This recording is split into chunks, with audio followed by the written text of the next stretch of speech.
से आप सभी को जय मसीह की। और सुंदर संचालन के लिए और गीतों के लिए आप सभी का धन्यवाद। प्रभु को सारी बातों से महिमा मिले।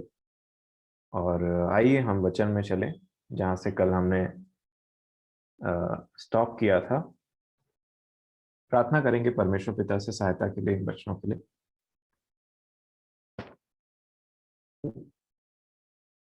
सर्वशक्तिमान पिता परमेश्वर, प्रभु यीशु मसीह के नाम से हम आपके चरणों में आते हैं।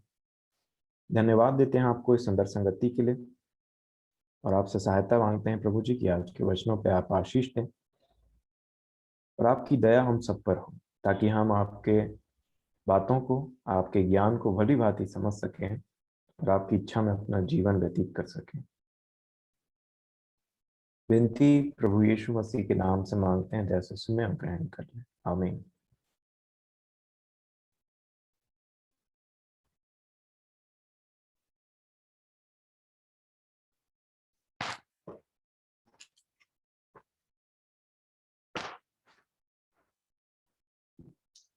जी, कल हमने देखा था व्यभिचारिणी और कुंवारी और वैश्या के बारे में।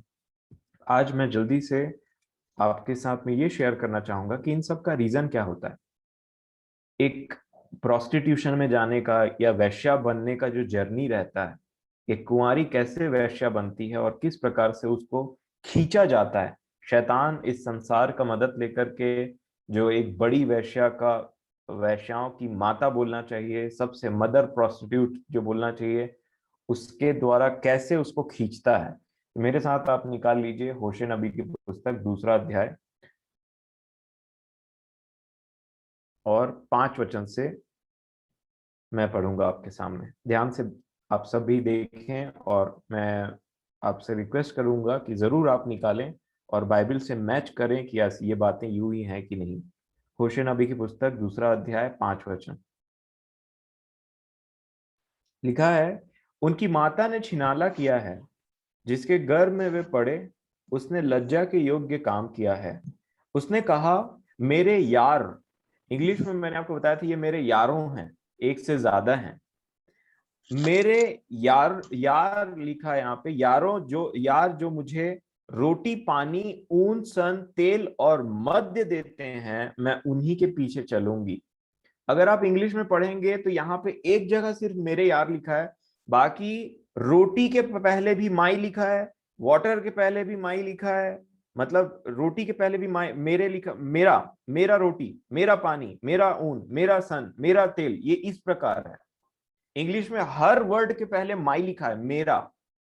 और यही आगे चल करके डिफरेंस बनेगा। परमेश्वर पिता यहाँ पे डिफरेंस कर रहे हैं मेरे प्रियो। देखिए, एक रोटी होती जो संसार की रोटी बोलते हैं, रोटी कपड़ा मकान वाला, परंतु एक रोटी होती जिसको हम प्रभु की प्रार्थना में यीशु मसीह ने हमने बोलना सिखाया, और वो है कि प्रतिदिन की रोटी मुझे दिया कर। और वो प्रतिदिन की रोटी कोई ये संसार की रोटी नहीं है। और यहाँ पे परमेश्वर पिता क्लियरली हमें समझाएंगे अपनी आत्मा के द्वारा कि कैसे चेंज है। तो यहाँ क्या लिखा है, उसने कहा, मेरे यार जो मुझे रोटी, मेरा पानी, मेरा ऊन, मेरा सन, मेरा तेल, मेरा मद्य देते हैं, मैं उन्हीं के पीछे चलूंगी। इसलिए देखो, मैं उसके मार्ग को कांटों कांटों से घेरूंगा और ऐसा बाड़ा खड़ा करूंगा कि वह राह ना पा सकेगी। वह अपने यारों के पीछे चलने से भी उन्हें ना पाएगी और उन्हें ढूंढने से भी ना पाएगी। तब वह कहेगी, मैं अपने पहले पति के पास लौट जाऊं। पहला पति, उसके पास मैं लौट जाऊंगी, क्योंकि पहली दशा इस समय की दशा से अच्छी थी। अब इसको बोलते हैं रियलाइजेशन होना। जब देखिए, पहले क्या बोलती है कि मुझे मेरे यार जो मुझे कोई पानी देता है, मुझे कपड़ा देता है, मुझे मकान, मुझे रोटी, मेरे सन, मेरे जो भी जरूरत की चीजें इस संसार में, ये संसारिक वस्तुओं की बात कर रहे हैं यहाँ पे परमेश्वर पिता। इन सब के पीछे में जो तू भागी थी, उन सब का सोर्स मैं खत्म कर दूंगा, कट कर दूंगा। तो जैसे ही सोर्स खत्म होगा तो तुझे मेरा याद आएगा कि मेरी पहले की दशा पे अच्छी थी। आपको उड़ाव पुत्र की बात याद आती है? आप ये वचन पढ़ेंगे, 8वां वचन के जस्ट ऊपर क्या लिखा है, क्योंकि मेरी पहली दशा इस समय की दशा से अच्छी थी। सेम बात तो वो भी बोल रहा था कि मेरी पहली दशा इस समय की दशा से अच्छी थी, भली थी। उसके बाद में देखिए यहाँ पे, क्यों? क्योंकि उस उड़ाऊ पुत्र ने भी अपने पिता की संगति छोड़ करके बाहर जाना, उधर जाना, संसारिक चीजों में जा करके अब उसको धन समझ लिया, उसको अच्छा जीवन समझ लिया, उसी के पीछे भाग रहा था। तो परमेश्वर पिता बोलते मैं सबको कट कर दूंगा, कांटे का बाड़ा लगाऊंगा तो सब खत्म हो जाएगा, और इसको तब याद आएगा। और देखिए यहाँ पे वो ऐसी होता भी, हुआ भी। 8वां वचन में क्या लिखा है, वह यह नहीं जानती थी, परमेश्वर पिता बोल रहे हैं मेरे प्रियो, वह यह नहीं जानती थी कि अन्न, नया दाखमधु और तेल मैं ही उसे देता हूं। ये तीन चीज अलग हैं ऊपर वाले चीजों से। ऊपर में वो क्या बोल रही है, परमेश्वर पिता क्या बोलते हैं, वो बोलती है मेरी रोटी, मेरा पानी, मेरे ऊन, मेरे सन, वो सांसारिक है। और परमेश्वर पिता क्या बोलते हैं, वह नहीं जानती थी कि अन्न, नया दाख मधु और तेल मैं ही उसे देता हूं। ये जो अन्न है, इंग्लिश में लिखा है ग्रेन। रोटी और गेहूं में अंतर होता है। परमेश्वर पिता बोलते हैं वो संसारिक चीजों के पीछे भागी, परंतु ये नहीं जानती थी कि जो आत्मा के लिए अन्न, रोटी और दाख मत, ये जो नया दाख चाहिए, क्योंकि तेल किसको दर्शाता है, हमने देखा है पवित्र आत्मा को दर्शाता है तेल। गेहूं बोलने से बिना खमीर वाला रोटी जिससे बनता है, और वो होता है हमारे जीवन के लिए जो आवश्यकता है, आत्मा के लिए वो आवश्यकता है। और वो परमेश्वर पिता यहाँ पे बोल रहे थे। फिर क्या लिखा है, और उसके लिए वह चांदी सोना जिसके वे बाल देवता के काम में ले आते हैं मैं ही बढ़ाता था। अगर आप प्रकाशित वाक्य की पुस्तक में पढ़ेंगे तो यीशु मसीह भी एक कलीसिया को ऐसा बोलते हैं। वो बोलते हैं, तू बोलती मैं धनी हो, तू कहता है मैं धनी हो गया हूं, परंतु तू धनी नहीं है, तू तुच्छ है। मैं तुझसे, तुझे ये सॉल्यूशन देता हूं कि मुझसे मोल ली, आग में ताया हुआ सोना मोल ले मुझसे, ताकि तू धनी हो जाए। और यहां परमेश्वर पिता उसी चांदी और सोने की बात कर रहे हैं।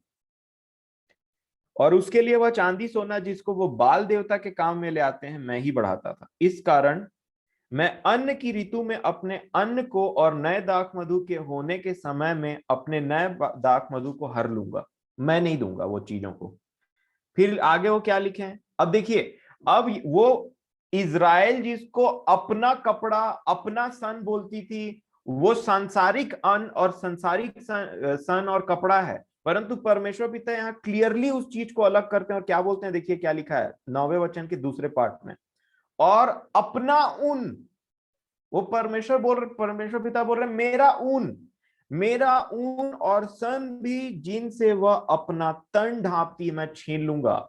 आप जानते हैं, हमने अच्छे से देखा, ये जो हमारे कपड़े हैं ये शारीरिक तन को ढांकते हैं, परंतु जो परमेश्वर पिता, जो यीशु मसीह ने हमें स्वच्छ रोब दिया है, कपड़े दिए हैं, वो अलग है। वो हमें स्वर्गीय जगहों में हमारे तन को ढांकने के लिए, ढांपने के लिए है। उसी को परमेश्वर पिता यहां समझा रहे हैं। मनुष्य भागता है रोटी, कपड़ा, मकान और ये सब चीजों के लिए, और जितनी भी सारी चीजें पाई जाती है यहाँ पे, उसको लगता है यही धन है। परंतु परमेश्वर पिता बोलते हैं अपना ऊन, अपना सन, जिसे मैं उसे देता था और वो तन ढांपती थी, उसको मैं ले लूंगा। और वो क्या हो जाएगी, मैं छीन लूंगा, और मैं उसके यारों के सामने उसके तन को उघाड़ूंगा, और मेरे हाथ से कोई उसे छुड़ा ना सकेगा। फिर वो क्या बोलते हैं, देखिए ध्यान से 11वें वचन में, मैं उसके पर्व, नए चांद और विश्राम दिन आदि सब नियत समयों के उत्सवों को का अंत कर डालूंगा। मैं उसकी दाख लताओं और अंजीर के वृक्षों को, जिनके विषय वह कहती है कि यह मेरे छिनाले की प्राप्ति, जिसे मेरे यारों ने मुझे दी है, उन्हें ऐसा उजाड़ूंगा कि वे जंगल से हो जाएंगे और वन पशु उन्हें चर डालेंगे। अब ध्यान से देखिए 13 वचन, वे दिन जिनमें वह बाल देवताओं के लिए धूप जलाती और नथ और हार पहने हुए अपने यारों के पीछे जाती और मुझको भूली रहती थी, उन दिनों का दंड मैं उसे दूंगा, यहोवा की यही वाणी है। यहाँ पे रोटी, तेल, कपड़ा, ये सारे चीजों का वर्णन है। मतलब ये संसारिकता, संसार की वस्तुओं का वर्णन है।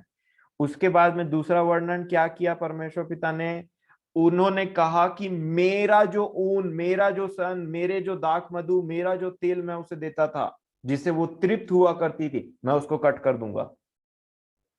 तीसरी बात जो उन्होंने कही वो किस, ये 13 वचन को ध्यान से देखिए तो क्या लिखा है, और नथ और हार पहने अपने यारों के पीछे। आजकल यही सब चीजों का तो बोलबाला है, रोटी, कपड़ा, मकान, और उसके बाद में ज्वेलरी। जो इंसान जिसको अपना धन समझता है, इंग्लिश में देख लीजिए आप क्या लिखा है, adorned herself with her ring and jewelry। अब ये संसारिक, ये सबसे पहला कारण है जब एक पवित्र कुमारी जो मसीह यीशु के लिए सिरजी गई है, वो व्यभिचार और वेश्यावर्दी में उतरती। ये सबसे पहला रीजन है, ये सब चीजें। और इसको हमको समझना है कि ये हमारे जीवन में दूर और दूर होते चले जानी चाहिए। ये पहला रीजन है। दूसरा रीजन, अगर आप, चलिए मैं समय को ध्यान में रखते हुए यही बोलना चाहूंगा कि ये जो संसार और उसमें की वस्तु है, इन सब चीजों से परमेश्वर पिता ने उसको क्या कहा, उसको कहा कि ये वैश्या है, कि इसका पूरा मन इसी सब चीजों में है। और जो मैं इसको देता था जिससे जीवित रहती थी, मतलब इजराइल के लिए कहा गया, उसको इसने तुच्छ जाना। अब एक इंपॉर्टेंट बात हमको जानने की जरूरत है। ये जो वैश्यावर्दी यहाँ पे बताया गया है, हम देख रहे हैं ये शारीरिक वैश्यावर्दी नहीं है, ये आत्मिक वैश्यावर्दी है। कि किस प्रकार से हमारी आत्मा को वैश्यावर्दी में लेकर के जाया जाता है, और इसी को आज बड़े ध्यान से समझने की जरूरत है।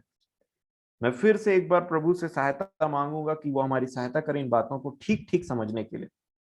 मेरे साथ निकालिए होशे नबी की पुस्तक 4 अध्याय। मैं आप सभी से रिक्वेस्ट करूंगा कि आप बड़े ईमानदारी के साथ में, बड़े ध्यान पूर्वक इन बातों को सुने। होशे 4 और उसका 12 वचन। होशे 4 और उसका 12 वचन। यहां लिखा है, मेरी प्रजा के लोग काठ के पुतले से प्रश्न करते हैं और उनकी छड़ी उनको भविष्य बताती है। देखिए क्या हो रहा है यहाँ पे, काठ के पुतले से प्रश्न करना और उनकी छड़ी उसको भविष्य बताती कि भविष्य में तुम्हारे साथ ऐसा होगा। आगे लिखा है, क्योंकि, अब यहां पे टिक कर लीजिए इसको, क्योंकि छिनाला करने वाली आत्मा, ये एक आत्मा है, ये एक शरीर की चीज नहीं है। छिनाला करने वाली आत्मा ने उन्हें बहकाया है और वे अपने परमेश्वर के अधीनता छोड़कर, की अधीनता छोड़कर छिनाला करते हैं। ये क्या है मेरे प्रियो? स्पिरिट है, ये आत्मा है, ये शरीर की बात नहीं है। मैं इसको और भी यहां पे है, अगर आप 5:4 में देखेंगे, फिर से परमेश्वर पिता ने उसको समझाया। 5:4 होशे इसी का। वो कहते हैं, उनके काम उन्हें अपने परमेश्वर की ओर फिरने नहीं देते। काम नहीं, मतलब मन नहीं फिराना, काम वही चलते रह रहा है। फिर क्या लिखा है, क्योंकि रीजन बताया है इसके पीछे, जो काम करते हैं उसके पीछे फोर्स क्या काम करती है, लिखा है क्योंकि छिनाला करने वाली आत्मा। फिर से आत्मा, ये संसार में ये जो हवा आप देखते हैं ना, जो हवा हमारे अंदर जाती, ये पूरा आत्मा से भरा हुआ है। ये पूरा आत्मा है, ये हवा में आत्मा चल रहा है। आप कंफ्यूज मत हो जाइएगा इन चीजों को लेकर के। इसको अच्छे से समझाने के लिए बड़े कम समय लेकर के मैं आपसे विनती करूंगा कि आप इफिसियों की पत्री 2 अध्याय खोलें और इन वचनों को टिक करते जाएं। क्योंकि अगर मैं और आप ये छिनाला करने वाली, या तो फिर ये भटक जाना, मन का भटकना, ये सब चीजों को शारीरिक चीजों से मानने की कोशिश करेंगे और शारीरिक कुछ अपने ऊपर में ऐसा करेंगे कि मैं ऐसा नहीं करूंगा, ऐसा नहीं करूंगा, तो फेल हो जाएंगे। जिस प्रकार लोहे को लोहा काटता है, उसी प्रकार आत्मा को आत्मा ही काट सकता है। और ये दुष्ट आत्मा, ये जो छिनाला करने वाली आत्मा, उसको पवित्र आत्मा ही हटा सकता है। अगर आप इफिसियों 2:2 खोलेंगे, 1 से पढ़ लेते हैं। इफिसियों 2:1, पौलुस लिखते हुए कहते हैं उनको, उसने तुम्हें भी जिलाया जो अपने अपराधों और पापों के कारण मरे हुए थे, जिनमें तुम पहले इस संसार की रीति पर, ध्यान देंगे, इस संसार की रीति पर और आकाश के अधिकार के हाकिम, अर्थात उस आत्मा के अनुसार चलते थे जो अब भी आज्ञा न मानने वालों पे कार्य करता है। ये एक आत्मा है। अगर आप इंग्लिश में इसको पढ़ेंगे तो लिखा है Prince of the power of the air, हवा। मैं रिक्वेस्ट करूंगा अगर आप जिनके भी बाइबल में ऐसा लिखा है वो इस वचन को पढ़ने में इसको कंफर्म करें। इफिसियों 2:2। In which you once walked, following the course of this world, following the prince of the power of the air, the spirit that is now at work in the sons of disobedience. जी धन्यवाद। Prince of the power of air, हवा, हवा में है ना, उसका राजा है। ये संसार उसके वश में दिया गया है मेरे प्रियो। और हवा का राजा मतलब जैसे पौलुस इसी को समझाने और क्या बोलते हैं, ये हवा जो चल रही है, क्या लिखा, अर्थात उस आत्मा के अनुसार। ये पूरे हवा में आत्मा फैली हुई है, और जब तक हमारे अंदर यीशु मसीह की आत्मा नहीं होगी तब तक हम इससे बच नहीं पाएंगे। और इसीलिए यहां पे लिखा है उस आत्मा के अनुसार चलते थे जो अब भी कार्य करता है आज्ञा न मानने वालों में, अब भी कार्य करता है। ये है खतरनाक बात। जो आज्ञा नहीं मानते हैं उनमें कौन सा पावर काम करता है, spirit of the Prince of the power of the air. इस हवा जिसको ताकत दी गई इन सब बातों में, हवा में आत्माएं बह रही हैं। आप इस चीज को समझ सकते हैं। इसीलिए पौलुस बोलते हैं कि हमारी लड़ाई जो है मांस और लहू से नहीं है, परंतु ये जो आकाश की शक्ति है ना, अंधकार की शक्तियां, उनसे हमारी लड़ाई है। अब बताइए कहां दिखता है ये सब। एक आत्मिक व्यक्ति ही जिसमें प्रभु यीशु मसीह की आत्मा इन सब बातों को समझ सकता है, बाकी के लिए तो खेल खिलौना है। इसी को समझते हुए अगर आप इफिसियों 6वां अध्याय भी पढ़ सकते हैं, बट समय को देखते हुए मैं आपको एक बात बताना चाहता हूं आज के दिन, जो मुझे प्रभु से प्राप्त हुआ उनकी सहायता से, और वो है प्रकाशित वाक्य की पुस्तक, उसका 16 अध्याय। और आप देखिए इस चीज की जो अहमियत है, मैं आपसे विनती करूंगा कि आप इसको आज पहचानने की कोशिश करें। प्रकाशित वाक्य की पुस्तक 16 अध्याय और उसका 17वां वचन। यहां पे देखिए एक विशेष बात लिखी है। आप जानते हैं, हमने देखा है बीते दिनों की प्रकाशित वाक्य 16 में स्टार्ट होता है कि वो जो कटोरा है ना, परमेश्वर के क्रोध का कटोरा, 7 कटोरे हैं। किसी को वो पृथ्वी पर उंडेलते हैं, किसी को वो समुद्र में उंडेलते हैं, किसी को वो नदी पे उंडेलते हैं। लेकिन ध्यान दीजिए ये खत्म कब होता है, परमेश्वर पिता का क्रोध खत्म कब होता है, आखिरी कटोरा किस चीज के ऊपर में उंडेला गया है, और वो है प्रकाशित वाक्य की पुस्तक 16 अध्याय उसका 17 वचन। अब ध्यान से देखिए क्या लिखा है। 7वें स्वर्गदूत ने अपना कटोरा हवा पर उंडेला। हवा, ये एयर लिखा है इंग्लिश में, क्योंकि एयर में क्या है, हवा में क्या है, दुष्ट आत्माओं का राज्य चल रहा है। यहां पे अभी हमने देखा ये आत्माएं हैं जो घूम रही हैं इधर उधर, हवा में है ये। एक संसारिक व्यक्ति एक कोटेशन दिया था परमेश्वर पिता के जन ने। उन्होंने कहा physically blind can not see the sun and spiritually blind can not see the sun. और उसी प्रकार इसका कहने का मतलब यह है कि जो शारीरिक मनुष्य है, जो शारीरिक रूप से अंधा है, वो सूरज को नहीं देख सकता। जो आत्मिक रूप से अंधा है वो परमेश्वर के पुत्र को नहीं देख सकता। यहां पे जब मैंने ये वचन को पढ़ा, तो ये वचन को पढ़ने के बाद में जब मैंने देखा कि जो आखिरी स्वरदूत है वो परमेश्वर पिता के क्रोध का कटोरा जो है वो हवा में उंडेल रहा है, और तब परमेश्वर पिता का क्रोध शांत हो रहा है। और तब मैं समझा कि पौलुस क्यों बोल रहे थे कि अंधकार की शक्तियों से है जो हवा में है। एयर लिखा है, Prince of the power of air.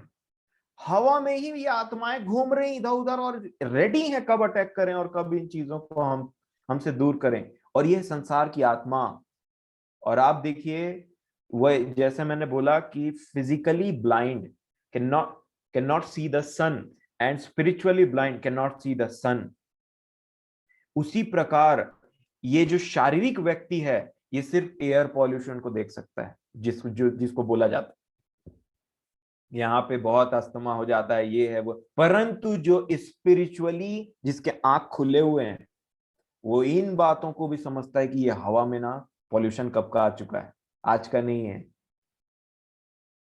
चाहे गांव देहात जाइए, चाहे जंगल में बस जाइए, हवा में है ये दुष्ट आत्माएं। और ये हमको समझने की जरूरत है मेरे प्रियो। और इनके ऊपर में जब उंडेला पानी उसको बोल को तब लिखा है हो चुका। परमेश्वर का क्रोध तब तक शांत नहीं हो रहा है प्रकाशित वाक्य में जब तक उसके कटोरे का, उसके जो गुस्से का कटोरा है वो हवा में नहीं उंडेल दिया जा रहा है, क्योंकि हवा में दुष्ट आत्माओं का बसेरा है इस पृथ्वी में, चाहे आप जहां भी चले जाएं। इस बात का प्रमाण बाइबल देती है मेरे प्रियो। और इसीलिए हमें समझने की जरूरत है कि जो वो वैश्यावर्दी वाली जो बात हमने पढ़ी, द स्पिरिट ऑफ होर्डम, वो छिनाला करने वाली आत्मा है। और आत्मा से आत्मा ही आपको बचा सकता है। जिस प्रकार दुष्ट आत्माएं एक व्यक्ति के अंदर में थी और जब तक यीशु मसीह जो पवित्र आत्मा कैरी करके जा रहे थे उनके पास में दोनों का मेल नहीं हो गया, दोनों का मैच नहीं हुआ, वहां पे दोनों आमने सामने नहीं आए, तब तक ये जो दुष्ट आत्मा है इस पवित्र आत्मा के सामने से नहीं निकली। और जैसे ही पवित्र आत्मा दुष्ट आत्मा के सामने आ गया, पवित्र आत्मा ने कहा यीशु मसीह के जरिए कि हे दुष्ट आत्मा निकल इसके अंदर से, और तब वो दुष्ट आत्मा निकली। क्या आप देख सकते हैं अपने छुटकारे का राह इस पर्टिकुलर जो बात मैंने कहा आपसे, ये छिनालापन की आत्मा जो हमें सांसारिक बातों की ओर आकर्षित करती हैं, उनमें हमको अट्रैक्ट करती हैं, उनमें अपने इस पवित्रता को खोने के लिए हमको वहां से मजबूर करती हैं, इनसे सिर्फ पवित्र आत्मा हमें बचा सकता है।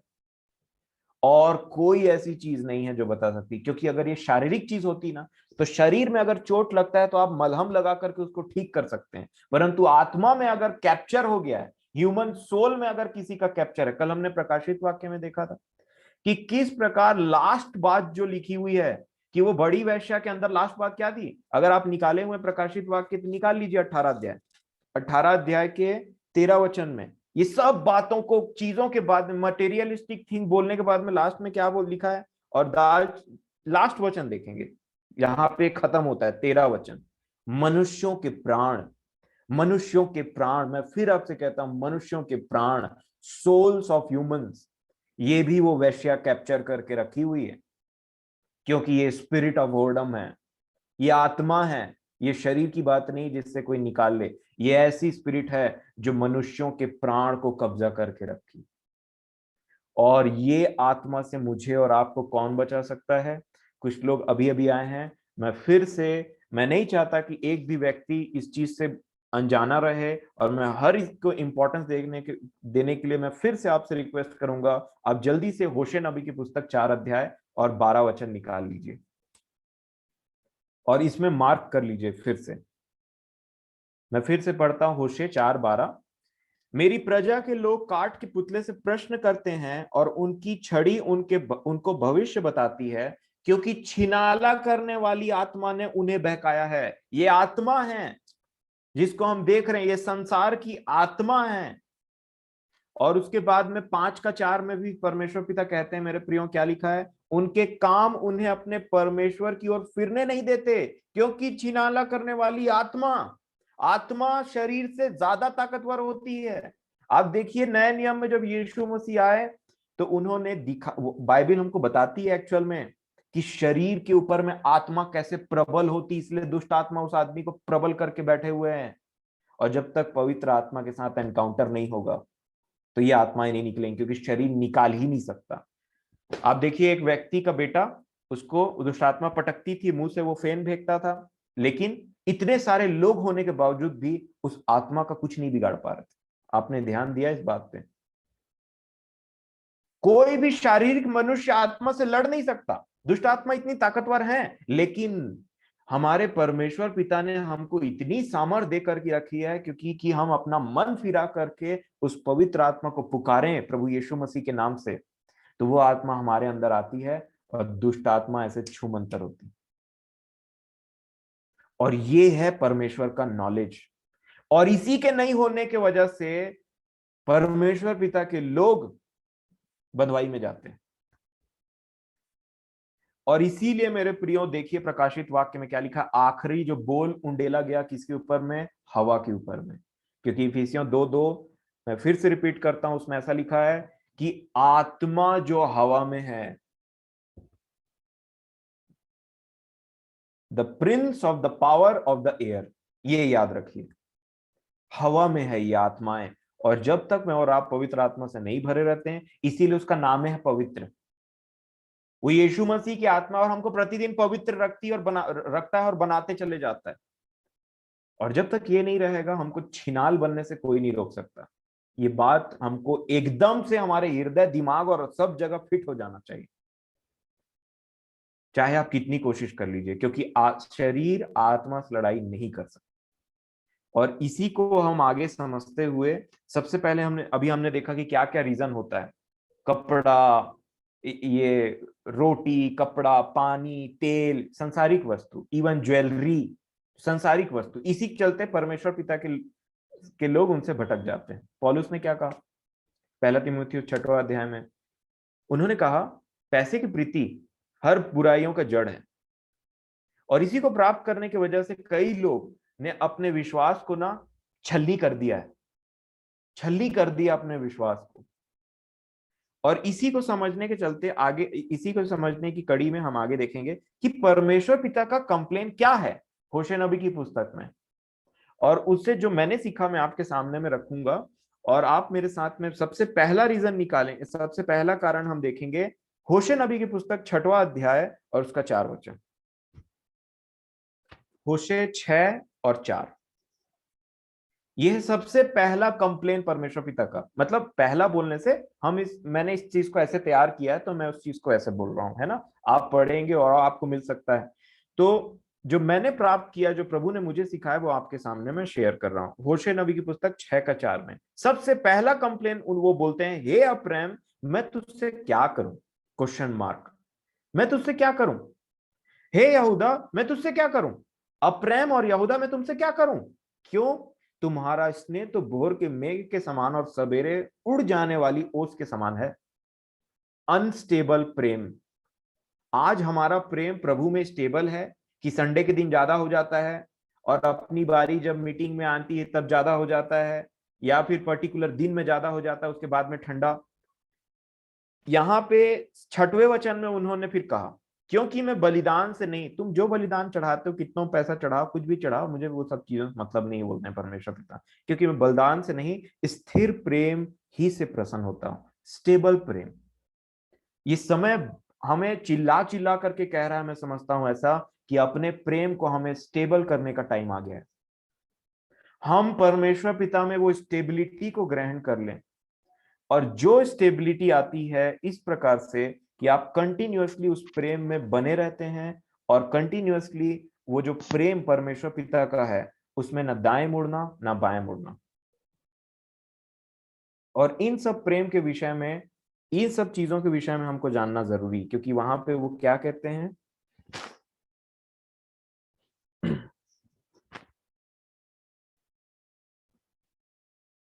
क्योंकि मैं बलिदान से नहीं, स्थिर प्रेम से प्रसन्न रहता हूं।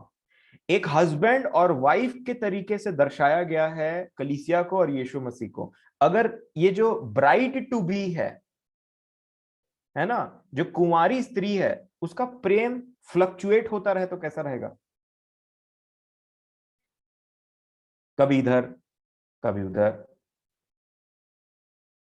ये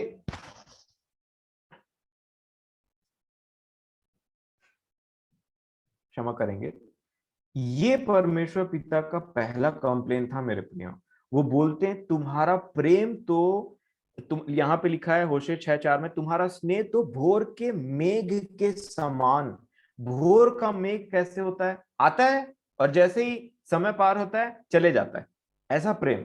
बोलते हैं ऐसा है तुम्हारा प्रेम, फिर वो बोलते हैं और सवेरे उड़ जाने वाली ओस के समान है। आपने देखा है ओस कैसे रहता है? सुबह ठंड के टाइम में ज्यादा पता चलता है, घास में मस्त ओस रहता है, लेकिन जैसे धूप आती है, थोड़ा सा मुसीबत, थोड़ा सा प्रॉब्लम, ओस गायब हो जाता है।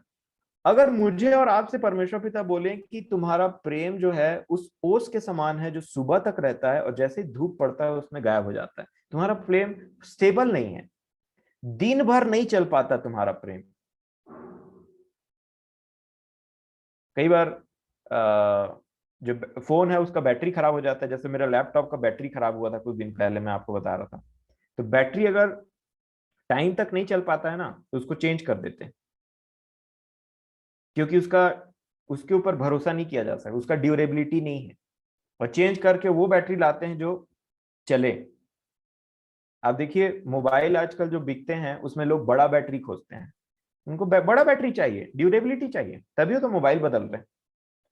और अगर हमारे प्रेम में वो लॉन्ग लास्टिंग नेचर नहीं रहेगा, जो देर तक चले, जो स्टेबल रहे, ये सबसे बड़ा मैं समझता हूं सबसे पहला कंप्लेंट है परमेश्वर पिता का। हमारा जो प्रेम है वो अस्थिर तो नहीं हो गया। और यही बात यीशु मसीह प्रकाशित वाक्य में कहते हैं, नए नियम में वो कहते हैं कि तुमने अपने पहले का सा प्रेम छोड़ दिया है, अब नहीं है वो प्रेम। तो देखिए ये सबसे पहली बात आज हम अपने जीवन में चेक करें मेरे प्रियो की, क्या हमने अपना पहले का सा प्रेम तो नहीं छोड़ दिया? पहले का सा प्रेम मतलब होता है कि जब हमने जीवन पाया था, एक्चुअल वाला, जब हमने जीवन पाया था प्रभु में, उतना टाइम जो जो प्रभु की स्तुति करने का जो जोश, जो वचन पढ़ने का जो उमंग, जो उन्माद से हम भरे रहते थे, हमारा मन कहीं और नहीं लगता था, अपने अपने प्रभु यीशु मसीह के प्रेम में लिप्त रहता था, क्या वो आज के डेट में था तो नहीं बन गया? कि है, था कि है। और इस बात को सबसे पहले परमेश्वर पिता कंप्लेन करते हैं। दूसरा जो कंप्लेन मैंने प्रभु की दया से समझा वो है होशे नबी की पुस्तक 4 अध्याय और 16 वचन। वचन पढ़ने में मेरी सहायता कर देंगे कृपया? होशे 4 का 16 में पढ़ रहा हूँ। क्योंकि इसराइल ने हठीली कलोर के समान हठ किया है, क्या अब यहोवा उन्हें भेड़ के बच्चे के समान लंबे चौड़े मैदान में चराएगा? जी, क्वेश्चन मार्क।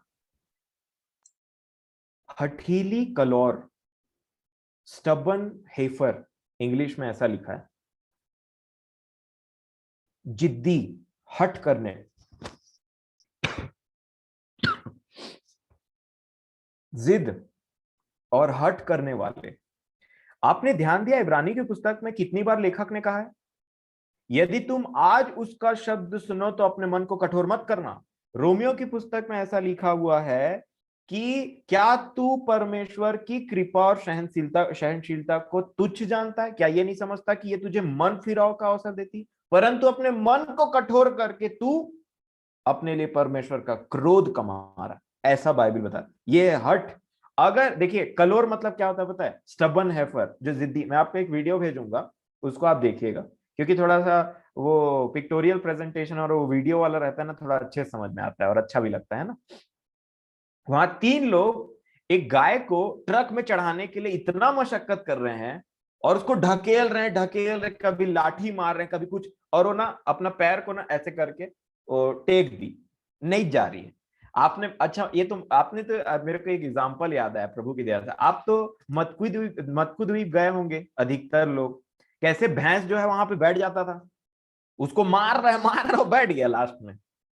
तो अगला जो है वो बोल रहा है नहीं जाऊंगा, मार, ऐसे। वो उसको बोलते हैं हठ करना, है ना, हठीला बन गया, उसको पता है मार पड़ेगा तो बोल रहा मार ले, नहीं जाऊंगा आगे।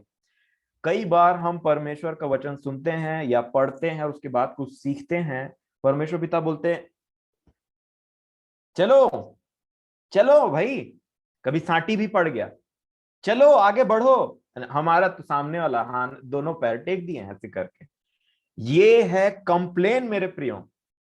परमेश्वर पिता बोलते हैं जब तक तुम एकदम से हठीले बन करके बैठे रहोगे तो मैं कैसे तुमको भेड़ के समान चराऊंगा? भेड़ हठीला नहीं बनता है, भेड़ को एक साटी पड़ेगा ना तो मैं करके तुरंत चराई की तरफ। हाँ, लेकिन हठीले जब बन जाते हैं तो यहाँ पे एक क्वेश्चन मार्क है। लिखा है क्योंकि इजराइल ने हठीली कलौर के समान हठ किया है, क्या अब यहोवा उन्हें भेड़ के बच्चे के समान लंबे चौड़े मैदान में चराएगा? क्वेश्चन मार्क है यहाँ। दूसरा, हठ करना। तीसरी बात, होशे 7 और 14 पढ़ देंगे। होशे 7 का 14। वे मन से मेरी दुहाई नहीं देते, परंतु अपने बिछौने पर पड़े हुए हाय हाय करते हैं। वे अन्न और नए दाखमधु पीने के लिए भीड़ लगाते और मुझसे बलवा करते हैं। धन्यवाद। सबसे पहला सेंटेंस में ध्यान दीजिए मेरे प्रियो।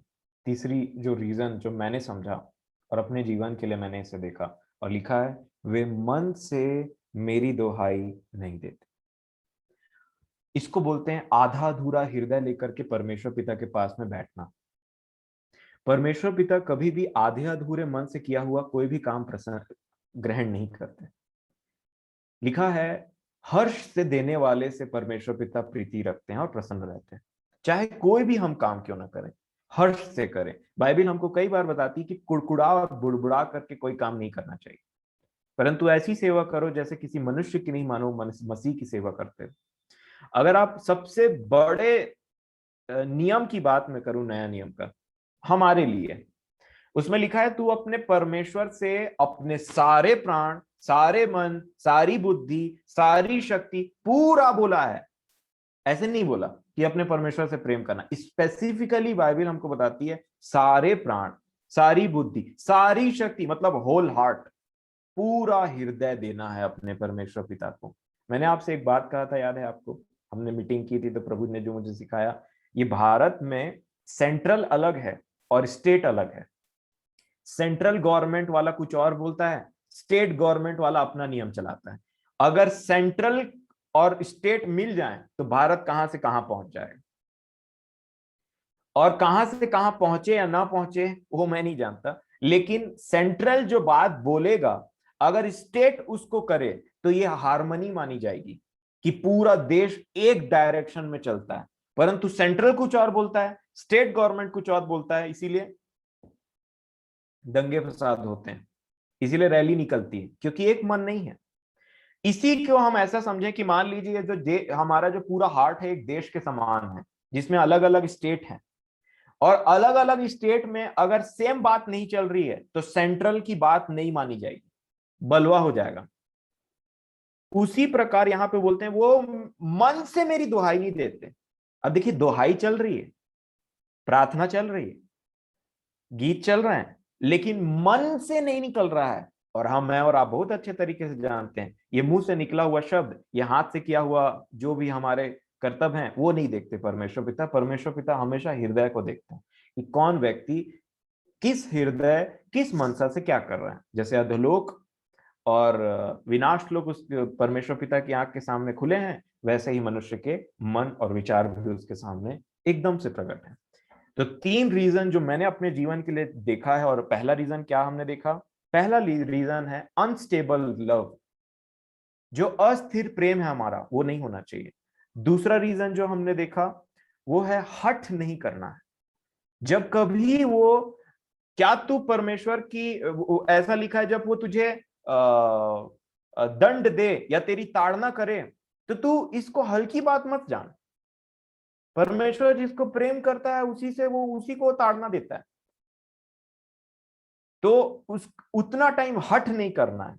और तीसरी बात जो हमने सीखा वो है आधा अधूरा हृदय हमको नहीं देना है, होशे 4:14 के 7:14 के हिसाब से।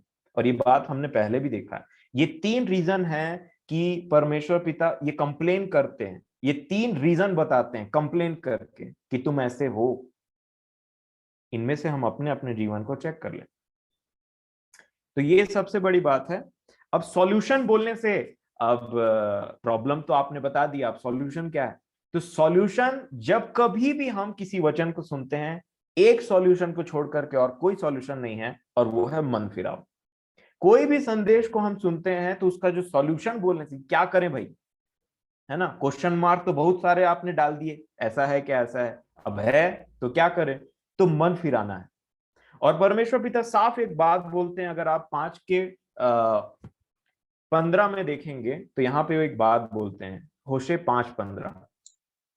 होशे 5:15, जब तक वे अपने को अपराधी मानकर मेरे दर्शन के खोजी न होंगे, तब तक मैं अपने स्थान को न लौटूंगा।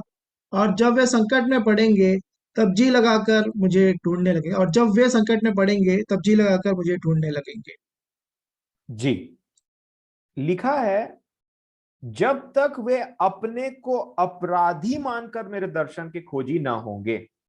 जब तक लिखा है, तब तक, जब तक और तब तक, मतलब कंडीशन है।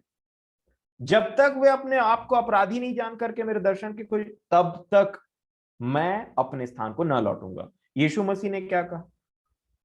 जब तक वो ये ना कह लें कि जो परमेश्वर के नाम से आता है, तब तक वो मुझे दोबारा नहीं देखेंगे। एक कंडीशन है, मन फिराएंगे तो वापस आएंगे, और मन नहीं फिराने से वो दशा हमारी वही रहती है। हम ये बातों को बहुत अच्छे तरीके से जानते हैं। अब से छिनालापन की बात निकली है, वैश्या की बात निकली है, तो मैं आपको एक स्पेसिफिक वचन बताता हूं जो मुझे हमेशा याद रहता है, और वो यिर्मयाह नबी की पुस्तक में, मैं समझता हूं 3 या 4 अध्याय में पाया जाता है। आप यिर्मयाह नबी की पुस्तक निकाल लीजिए। यिर्मयाह उसका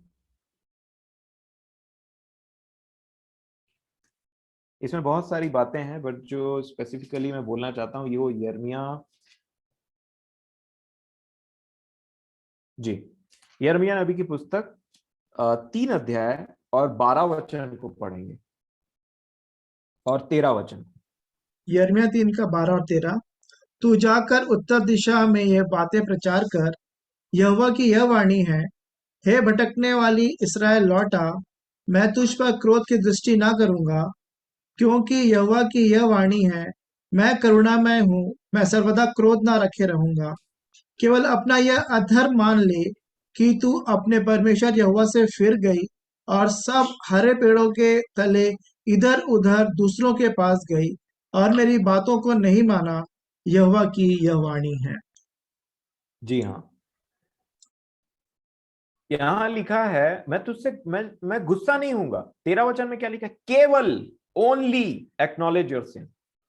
केवल यह अपना यह अधर्म मान ले कि तू परमेश्वर यहोवा से फिर गई और हर पेड़ के नीचे उन सब चीजों के पास गई और उनको फेंक दिया, और वो सब व्यभिचारी बनी और वो सब काम की। सिर्फ इसको मान करके पूरे हृदय से वापस आ जा।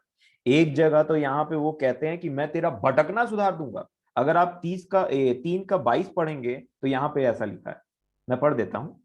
3:22, हे भटकने वाले लड़कों लौट आओ, मैं तुम्हारा भटकना सुधार दूंगा। परमेश्वर पिता बोलते हैं मैं सुधारूंगा, तुमको बस लौट आना है, मैं सुधारूंगा ना भटकना। तुम काहे चिंता करते हो कि कैसे होगा, मैं कैसे पवित्र बनूं? मैं सुधारूंगा तुम्हारा भटकना। और फिर यहाँ पे क्या बोलते हैं? देख हम तेरे पास आए हैं क्योंकि तू ही हमारा परमेश्वर। ये यिर्मयाह तुरंत बोल रहे हैं। आप जानते हैं यिर्मयाह कैसे थे, है ना? तुरंत वो बोल रहे हैं कि देख हम तेरे पास आए। जैसे नहीं यिर्मयाह ने सुना कि परमेश्वर पिता रेडी हो रहे हैं, तुरंत उन्होंने वो बात को बोल दिया। और इसी प्रकार ने भी परमेश्वर पिता के पास लौट आना। अब आज का जो मेरा प्राइम फोकस है वो है संसारिकता की बातों पर, कि एक जो पवित्र दुल्हन है, दुल्हन बोलने से एक कुंवारी है। क्यों पौलुस वहां पे बोल रहे थे कि मैं डरता हूं कि शैतान कभी कहीं इसको तुमको भी हवा के समान न भटका करके ले जाए? क्योंकि उन्होंने कहा क्योंकि मैं डरता हूं। इसका मतलब शैतान ने जैसे हवा को बहकाया, वैसे ही आज हमको वो क्या देता है? प्रलोभन देता है। आ जाओ मेरे पीछे पीछे, ये देखो तुम्हारा अच्छा ये होना चाहिए, वो होना चाहिए, ऐसा करो वैसा करो। ये संसारिकता की बातों में फंसाता है, क्योंकि ये संसारिकता ऑलरेडी एक वैश्या, एक बड़ी वैश्या का रूप है। और इसमें क्यों पड़ जाते हैं उसका एक और रीजन मैं आपको बताना चाहूंगा, क्योंकि मुझे याद आ रहा है कल बड़े दादा ने ऐसा प्रार्थना किया था कि ये सब अच्छा लगता है प्रभु जी, ऐसा उन्होंने प्रार्थना किया, ये सब हमको अच्छा लगता है। और अगर आप होशे नबी की पुस्तक खोलेंगे तो उसका 4:13 पढ़िए, तो परमेश्वर पिता एक बात बोलते हैं यहाँ पे जो प्रार्थना से मैच खाती है, जो परमेश्वर कल दादा ने कहा। बांज, चिनार और छोटे बांज वृक्षों की छाया अच्छी होती है, इसलिए वे उनके नीचे और पहाड़ों की चोटियों पर यज्ञ करते और टीलों पर धूप जलाते हैं। जी इस कारण जी जी जी चाचा। इस कारण तुम्हारी बेटियां छिनाल और तुम्हारी बहुएं व्यभिचारिणी हो गई हैं। बेटी और बहू दोनों गए, और माँ तो पहले ही गई थी। लिखा है ना यहाँ पे, हमने 2 अध्याय में, आप इसको पढ़िएगा, 5 वचन 2 का 5 में क्या लिखा है, उनकी माता ने छिनाला किया। होशे 4:2 का 5। तो माता, बेटी, बहू, तीनों को संसारिकता बात में फंसा दिया और तीनों उस चीज में गए। और यहां पे क्या लिखा है उसका रीजन 13 वचन में, बांज, चिनार और छोटे बांज वृक्ष की छाया अच्छी होती है। ये संसार में जो चक्काचौंध दिखता है वो अच्छा लगता है, ये परमेश्वर पिता को भी पता है, और इसीलिए तो फंसता है मनुष्य। ये जो चकाचौंध है ना संसार का, वो एक्चुअल में अच्छा लगता है किसको, क्योंकि हम शरीर में है अभी जिंदा, तो जब तक शरीर में, शरीर को तो वही सब चाहिए, परंतु ये आत्मा ही है जो शरीर को कंट्रोल में रखती है। इसीलिए पौलुस बोलते हैं परमेश्वर ने हमें भय की आत्मा नहीं दी है, परंतु प्रेम, सामर्थ और संयम। संयम क्या है, सेल्फ कंट्रोल। जी हाँ, हमारे शरीर को वो ऐसा बांध करके रखता है कि हमारी निगाहें ऐसे पैरेलली नहीं जाती, हमारी निगाहें डायरेक्ट 90 डिग्री ऊपर जाती है, क्योंकि हमारा ध्यान वहीं रहना चाहिए। हम यहाँ के हैं नहीं तो यहाँ नहीं जाती, इसीलिए हमको अपना पूरा फोकस, और जब कभी भी हमारी आंखें ऐसे होकर के इस लेवल में देखने लग जाएं, समझ लीजिए गड़बड़ी आ रही है, और उतना ही टाइम हमको कंट्रोल करना है, प्रभु की आत्मा से विनती करना है, प्रार्थना करना है, प्रभु ये सब प्रलोभन से बचाइए हमें। इसीलिए तो प्रभु की प्रार्थना में ही उन्होंने ये चीज को ऐड कर दिया, lead us not into temptation, हमें परीक्षा में ना ला, एक्चुअल में हमें प्रलोभन में पड़ने ना दे प्रभु, ये है उसका मतलब। प्रलोभन तो आएंगे, और प्रभु यीशु मसीह ने कैसी प्रार्थना करनी सिखाई हमको, कोई भी प्रलोभन आए तो उसमें पड़ मत जाना, ठोकरों का लगना निश्चित है, परंतु हाय उस मनुष्य पर जिसके कारण वो आती, जिसके कारण वो लगती। तो ठोकर तो आएंगी, परंतु आत्मा, धाड़स बांधो, मैंने संसार को जीत लिया है। संसार में ऐसी कोई टेम्पटेशन नहीं है मेरे प्रियो जिसको प्रभु की आत्मा कैप्चर करके रख ना सके, और हमको वो सीखना है। अब परमेश्वर पिता ना हमें, अब परमेश्वर पिता का हृदय ऐसा है कि ये वचन हम तक पहुंच रहे हैं तो इसलिए नहीं कि वो हमको कंडेम कर सके, इसलिए नहीं कि वो हम पर दोष लगाएं, परंतु इसलिए आज हमें मन फिराव का अवसर मिले। अब देखिए एक महान परमेश्वर पिता का जो हृदय है ना वो कैसा है। अभी वो गुस्सा हो गए होशे नबी की पुस्तक में, अब अचानक से देखिए 11वें अध्याय में क्या हो रहा है, अचानक से उनका प्रेम को ध्यान देंगे। 11वां अध्याय होशे 11 का 1, देखिए उनके शब्दों को थोड़ा देखिए, लिखा है जी जब चाचा। इसराइल बालक था, तब मैंने उससे प्रेम किया और अपने पुत्र को मिस्र से बुलाया। परंतु जितना वे उनको बुलाते थे, उतना ही वे भागे जाते थे।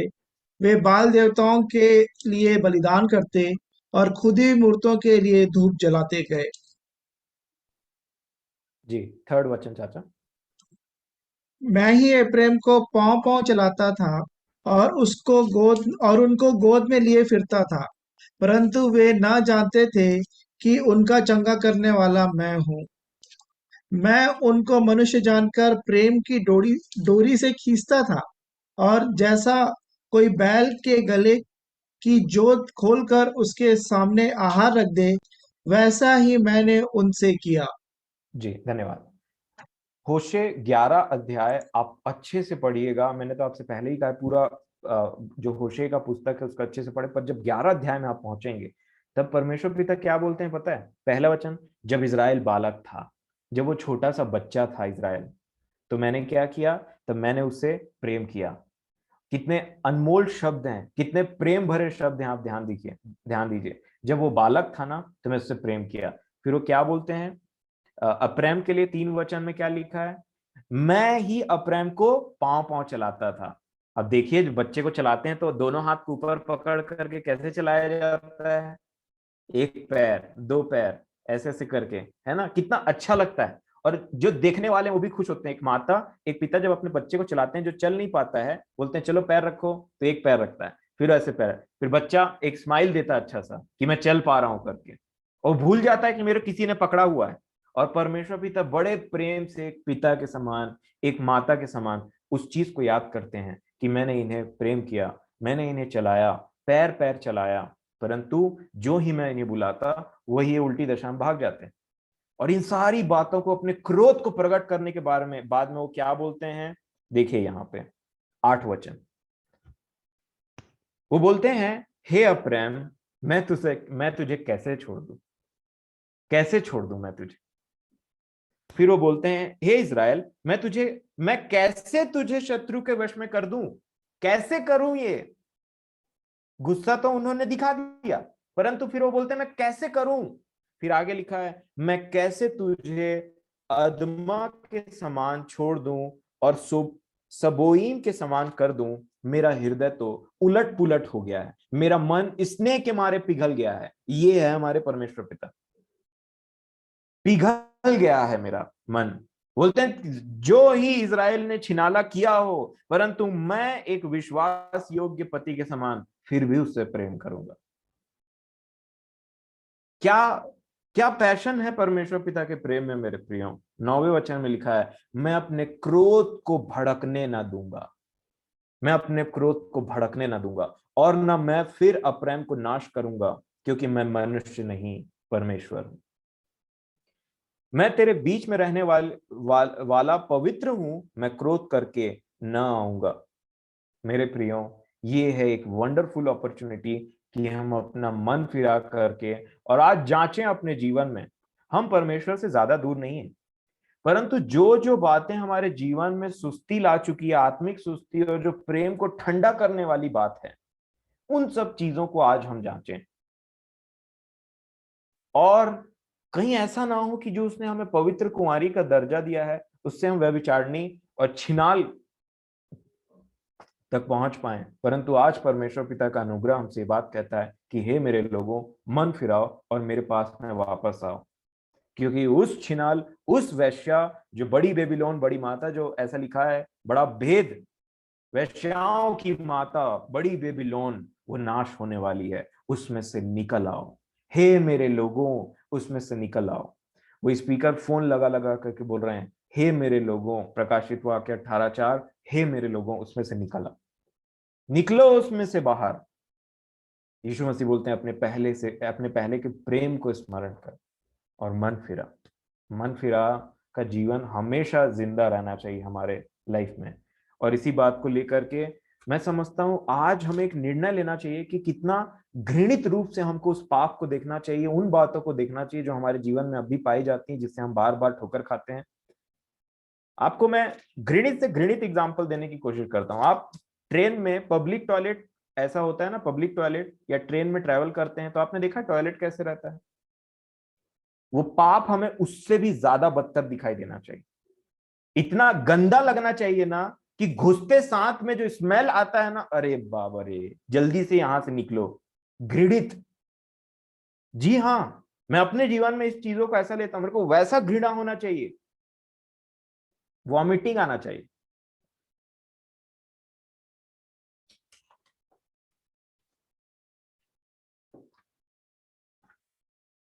बिल्कुल।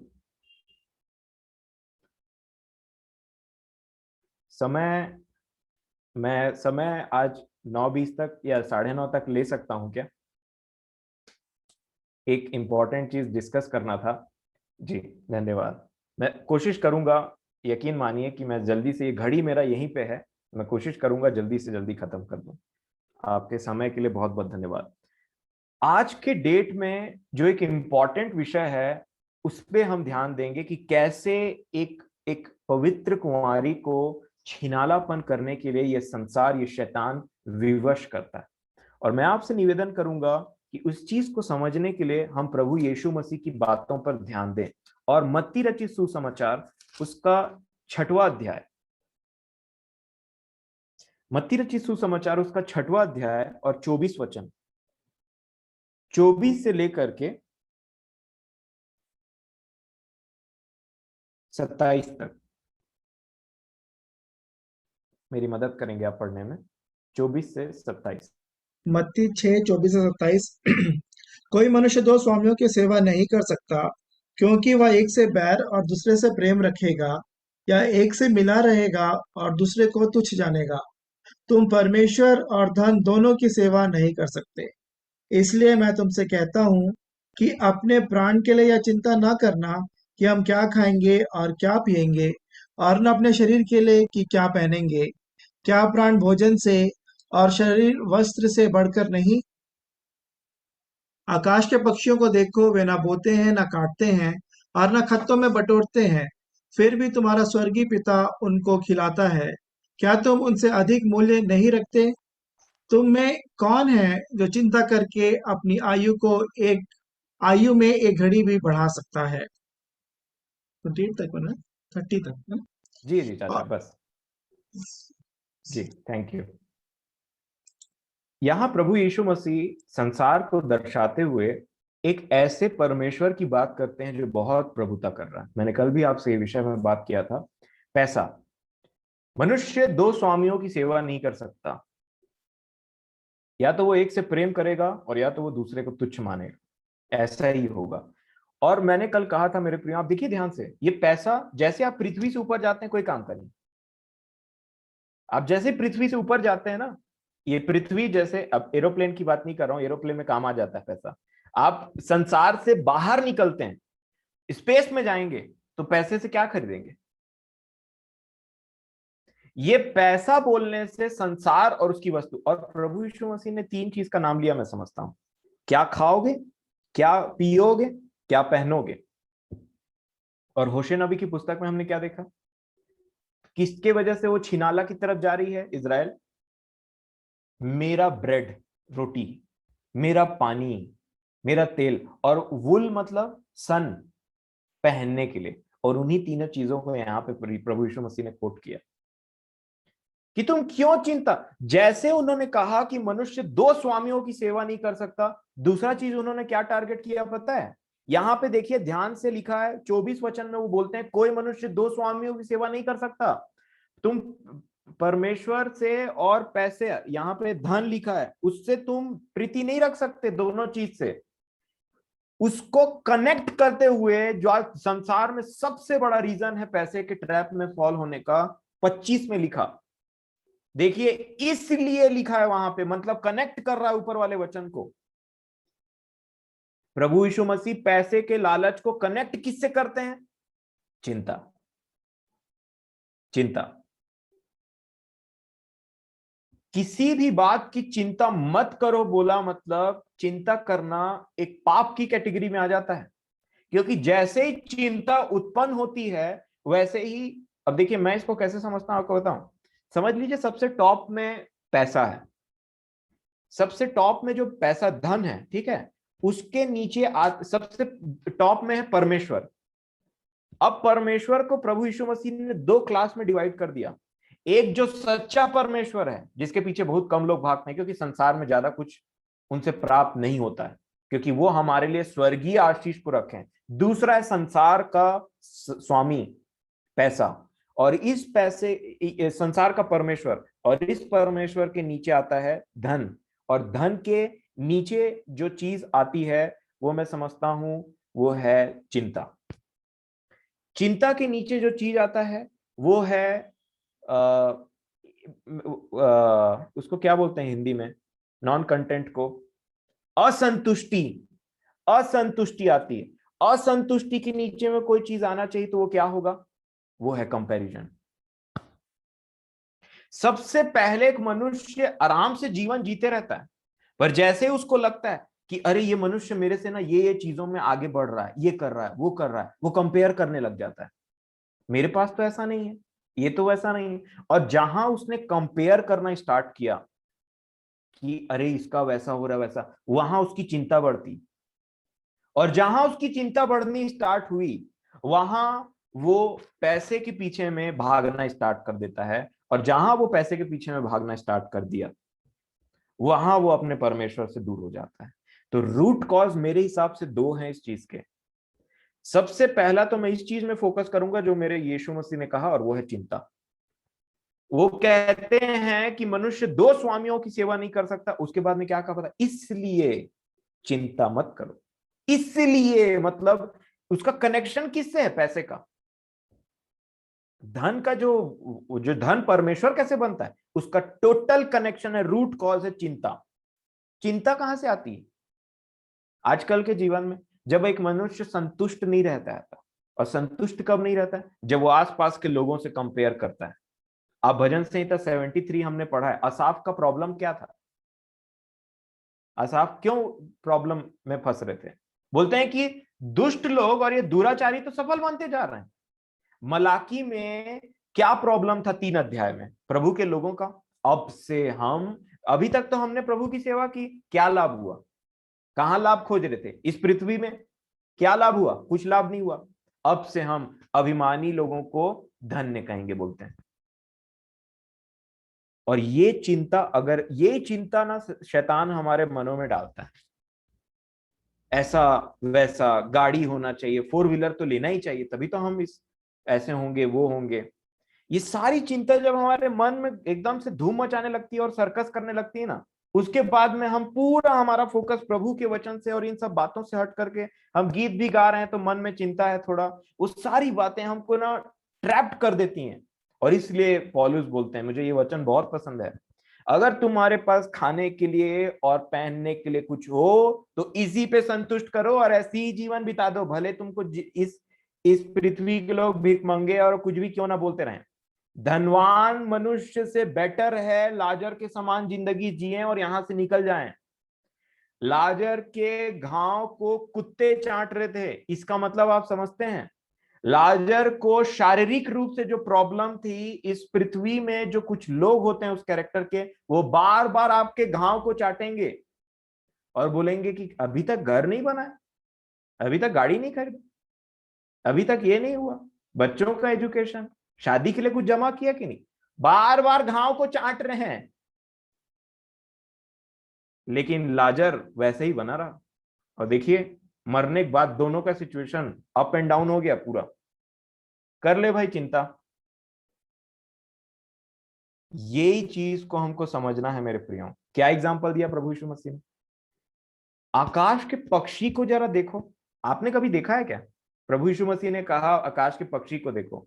हमको तो समय नहीं मिल पाता है, जू में जाकर के देखना पड़ता है। प्रभु आसपास घूमते रहते तो इतना आत्मिक अंधापन छाया है, या इतने बिजी रहते हैं हम कि आसपास के चिड़िया ही नहीं दिखते हैं। पाले रहते हैं घर में तो दिखाई देता है, छोटी इसलिए हंस रही। तो जब आप जंगली चिड़िया लोगों को देखेंगे ना, मैं जब उन लोगों को देखता हूं तो मैंने, प्रभु ने कहा देखो तो भाई देखना है ना। अब प्रभु ने आज्ञा दिया है, कहा है कि आकाश के पक्षियों को देखो, तो देखना पड़ेगा, तभी तो सीखेंगे। बाइबिल जब बोलती है कि चींटी को देखो, तो चींटी को देखेंगे तब हमने सीखा बहुत सारी बात। जब आप पक्षी को देखेंगे तो उसमें से मैं आपको बताता हूं जो मैंने सीखा। कभी भी मैंने किसी पक्षी को मरियल टाइप का नहीं देखा, इवन दो वो अपने लिए कुछ इकट्ठा नहीं करती, एकदम फ्रेश ताजा फूले फूले, ऐसे लगता है कि पता नहीं कहां से फीस्ट करके आई है, किसके रिसेप्शन पार्टी से खाना खा करके आई, एकदम फूली फूली गोदले टाइप का दिखाई देते हैं। एकदम ऐसे लगता है इनको कोई खाना खिला रहा है। आप देखिएगा किसी भी पक्षी को, ऐसे रहते हैं क्या, चुई चुई ऐसे थोड़ी करते रहते हैं, मस्त चहचहाते रहते हैं। हम अपना इतना परिश्रम करके आप रात में कितना अच्छा पार्टी खा लीजिए ना, रिसेप्शन में जाके, होटल में जाके अपने पैसे से खा लीजिए, सुबह आप उतना फ्रेश नहीं उठेंगे जितना चिड़िया उठती है। वो च्यू च्यू च्यू च्यू कर करके आपका दिन बना देगी सुबह आप उठेंगे तो। और हम यहाँ पे जो हमने खुद से प्रयास करके खाना खाया है, वो बोलते हैं अरे कब सुबह हो गया पता ही नहीं चला, थकान लग रहा है मेरे को। और बाहर चिड़िया जो अभी तक खाए भी नहीं है, पूरे ताजगी में एकदम से बरसात हो चाहे, च्यू च्यू च्यू करके सुबह उठाती, क्योंकि उसका खिलाने वाला परमेश्वर है। दानियल ने कहा तुम खिलाओ ना भाई जो तुमको खिलाना है, हमको साग पात दो बस, फिर देख लेना। और फिर रिजल्ट भी वैसे ही आया, है ना। जब इसी चीज को हमको समझना है, फिर वो क्या बोलते हैं, एक और बात जो मैंने सीखा, प्रभु यीशु मसीह बोलते हैं ना तो वो बोती है, ना तो काटती है, ना खत्ते में बटोरती है। इसको मैंने अपने जीवन क्या सीखा? बोना मतलब काम करना, काटना मतलब सैलरी लेना, खत्ते में इकट्ठा करना मतलब बैंक में डिपॉजिट करना। तो ना तो वो क्या करती है, ना तो बोती है, ना तो वो ड्यूटी जाती है कहीं पे, है ना। और आप सोचिए वो पंख को फड़फड़ाने में कितना ताकत लगता होगा, और ठीक से खाना नहीं खाएगी तो ऐसे 3 बार मार के वहीं ढुस। परंतु कितना एक्टिव रहते हैं चिड़िया लोग, इतना ताकत है उसने, क्योंकि उसने परमेश्वर का खाना खाया भैया। हाँ, उसका खिलाने वाला खुदावन बाप है। पिज्जा उज्जा नहीं खिलाते ना प्रभु उसको, एकदम नेचुरल ऑर्गेनिक चीजें खाती है वो, तो पूरे ताजगी से भरे रहती है। मेरे कहने का मतलब यह है कि मनुष्य के कार्य में और परमेश्वर के कार्य में जमीन आसमान का अंतर है। वो बोलते हैं ना तो वो काटती है, ना तो वो काम करती, ना तो वो बोती है, ना तो वो काटती है, ना तो खत्ते में बटोरती है। अब हमारा तो खाता खुला हुआ है बैंक में, हिंदी में क्या बोलते हैं अकाउंट को? खाता, खत्ता, वहीं से तो आया है। तो हम बोते भी हैं, काटते भी हैं, बटोरते भी हैं, और उसके बाद भी चिंता मारते रहते हैं, कैसे होगा, कैसे होगा, ये कैसे होगा, वो कैसे होगा, है ना। यीशु मसीह बोलते हैं अरे इससे सीखो, ये ना जॉब करती है, ना ही सैलरी लेती है, और ना ही इसका एसबीआई एचडीएफसी किसी में अकाउंट नहीं, इसका कुछ नहीं करती वो, लेकिन प्रभु इसको, परमेश्वर खिलाता है इसको। तुम किस बात की चिंता करते हो? हमारे आधे से ज्यादा चिंता खोखले रहते हैं, आपको पता है, शैतान के दिए हुए गिफ्ट जिसको हम अपने मन में सजा करके रखे रहते हैं। हम ऐसा ना करें मेरे प्रियो। और इसीलिए अब देखिए, क्योंकि ये संसार का जो धन है, इसके विषय में मैंने एक बात सीखा, मैंने पिछले दिनों में भी आपसे कहा था, आप टिक कर लीजिएगा इस बात को, क्योंकि अब निर्णय लेने का समय आ गया है सुनना छोड़ करके। नीति वचन 23 अध्याय,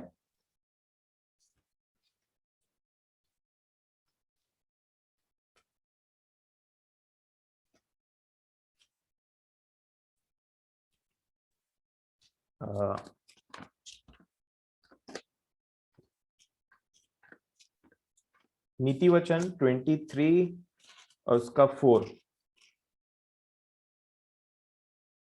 नहीं, क्षमा करेंगे। हाँ, तो वेतन बनाना चाहिए। जी, धनी होने के लिए नीति वचन 23 का 4। धनी होने के लिए परिश्रम ना करना, अपनी समझ का भरोसा छोड़ना। क्या तू अपनी दृष्टि उस वस्तु पर लगाएगा जो है ही नहीं? वह उकाब पक्षी के समान पंख लगाकर निसंदेह आकाश की ओर उड़ जाता है। धनी होने के लिए परिश्रम ना करना, और क्या लिखा है? क्या तू अपनी दृष्टि उस वस्तु पे लगाएगा जो है ही नहीं, है ही नहीं। अब इसी को प्रभु यीशु मसीह ने क्या कहा? वो जमीन कांटे वाला जो हमने देखा था, जो जमीन में कांटे उगते हैं उसमें बीज क्यों नहीं उग पाता है? मत्ती 13 और उसका 22। जो धन हम देखते हैं वो है नहीं। मत्ती 13 के 22 में ऐसा लिखा है, जो झाड़ियों में बोया गया, प्रभु यीशु मसीह बोलते हैं जो झाड़ियों में बोया गया यह वह है जो वचन को सुनते हैं, पर इस संसार की फिर से चिंता को टारगेट किया है। देख लीजिए कितना बार चिंता को कहा है प्रभु ने, और आज वही है, डिप्रेशन, चिंता। क्या लिखा है? इस संसार की चिंता। कहां की चिंता भाई? ऊपर की नहीं, संसार की, पैरेलल, 90 डिग्री नहीं, पैरेलल। संसार की चिंता और धन का धोखा। धोखा, धोखा बोलने से जो है लग रहा है पर है नहीं, उसको बोलते हैं धोखा। जो है ही नहीं उसको बोलते हैं धोखा। धन का धोखा वचन को दबा देता है, वचन को दबा देता है, धन का धोखा। अब इसको समझने के लिए जल्दी से मैं आपसे निवेदन करूंगा, प्रकाशित वाक्य की पुस्तक निकाल लें, जो प्रभु ने मुझे समझाया। प्रकाशित वाक्य की पुस्तक 2 अध्याय और 9 वचन, स्मुरना की कलीसिया। प्रकाशित वाक्य 2:9। मैं तेरे क्लेश और दरिद्रता को जानता हूँ, परंतु तू धनी है। जी, बस, मैं तेरे क्लेश और दरिद्रता को, तेरी गरीबी को जानता हूं, परंतु तू धनी है। तू संसारी शारीरिक रूप से गरीब है, तू दरिद्र लिखा है यहाँ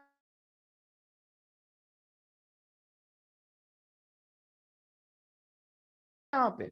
स्मुरना की कलीसिया, उसको क्या उसकी दशा कैसी थी पता है? उसके पास पैसा नहीं था।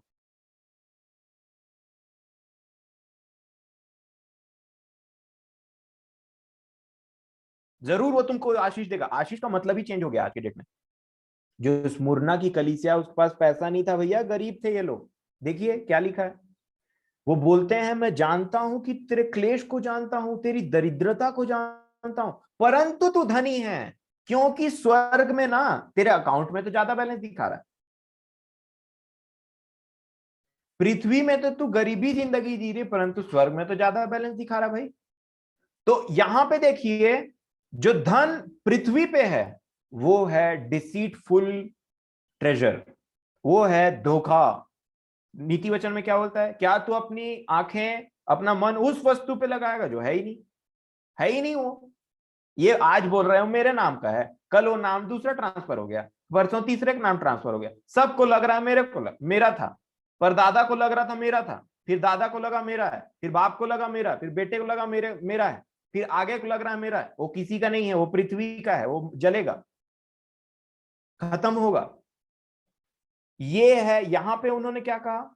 दरिद्र, तू दरिद्र है परंतु तू धनी है। अब अपोजिट, जिसके पास संसार का धन है,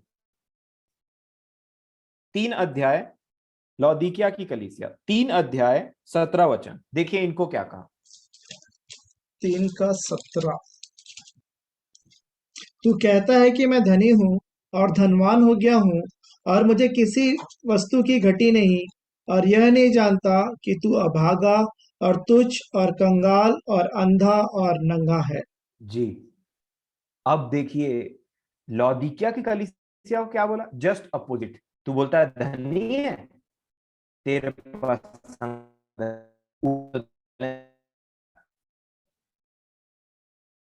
स्वर्ग में तुम्हारा बैलेंस कुछ है ही नहीं, संसार में इकट्ठा हो रहा है। 2 कलीसियाओं को प्रभु यीशु मसीह ने पैसे के मामले में हमें हमारी आंख खोलने के लिए आज ये वचन दिया है कि हमें कहां अपना धन इकट्ठा करना है।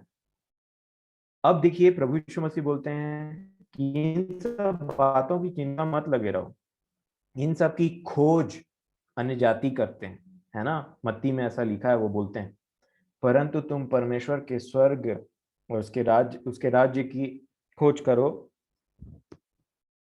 तो ये बातें तो ये सारी चीजें तुम्हें मिल जाएंगी।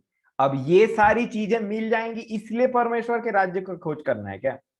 क्योंकि टारगेट तो वही है, सीधा लो चाहे टेढ़ा। नहीं, हमारा तो ऐसा टारगेट नहीं है मेरे प्रियो, है ना? मेरा पूरा विश्वास है, और इसलिए वो बोलते हैं ये सारी वस्तुएं तुम्हें मिल जाएंगी, मतलब कपड़ा पहनने के लिए, रोटी खाने के लिए मैं तुम्हें दे दूंगा, वो मेरा काम है।